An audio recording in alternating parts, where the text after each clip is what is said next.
If you were planning to come to Canada from India on a direct flight, there is a big good news for you in this video. Watch the video till the end.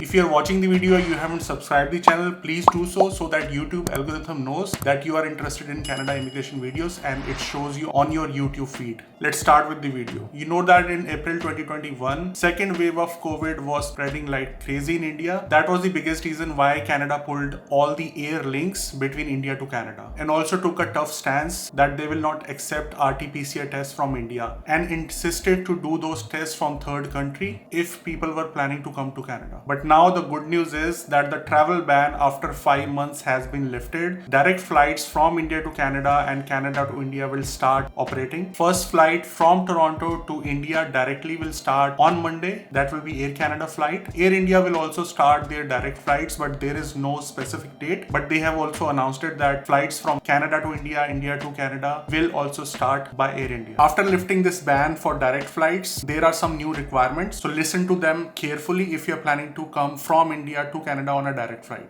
The biggest requirement is that you need to have RT-PCR test or a rapid PCR test 18 hours before your flight, and that has to be done on Delhi Terminal 3 airport. Now that is tricky because no test will be accepted from any other clinic. The tests which are done at the testing center at T3 airport will be accepted. Now this is slightly easy for the people who are boarding their flights from Delhi. People who have connecting flights, let's say they are coming from Mumbai, they are coming from Bangalore or Punjab, it will be slightly difficult for them because 18 hours is a very short duration, and if there is only one airport which is allowing direct flight from India to Canada, you know there will be so much rush. So you have to plan your flight accordingly. I will suggest that you book your appointment as soon as possible before all the seats fill out, and you haven't booked the ticket, just book it as soon as possible because direct flights will be costly eventually, because you know everyone will start booking the direct flight from India to Canada. So talk to your travel agent, get the guidance and book it as soon as possible. Second set of people who will be able to travel are people who have the positive RT-PCR test taken between 14 to 180 days. So if someone was positive between 14 to 180 days before boarding their flight, they will be able to show that proof and that will be accepted. And also the requirement to have negative RT-PCR test from third country has also been dropped. These are the new requirements, but obviously the old requirements still there, which are you have to be double vaxxed by Johnson & Johnson, Moderna, Covishield or Pfizer vaccine. Second, all documents should be uploaded on the ArriveCan app well in advance. All these requirements were posted on Air Canada website, so I'll provide the link in the description as well so that you can read it in the detail. But I hope this news will bring smile on a lot of faces because people were struggling. They were stuck in India. They were not able to come to Canada. It was a hassle to take 2-3 flights, take 4-5 days along with kids or spending so much money and after doing so many tests. This will for sure be better than indirect flight option. So let us know in the comment section what is your thought. There are other major updates about Canada immigration as well, like elections are going on, results will be announced soon. That will also impact the immigration. So if you want to get updated on those information, subscribe to the channel and press the notification bell as well. See you next time. Take care and stick around.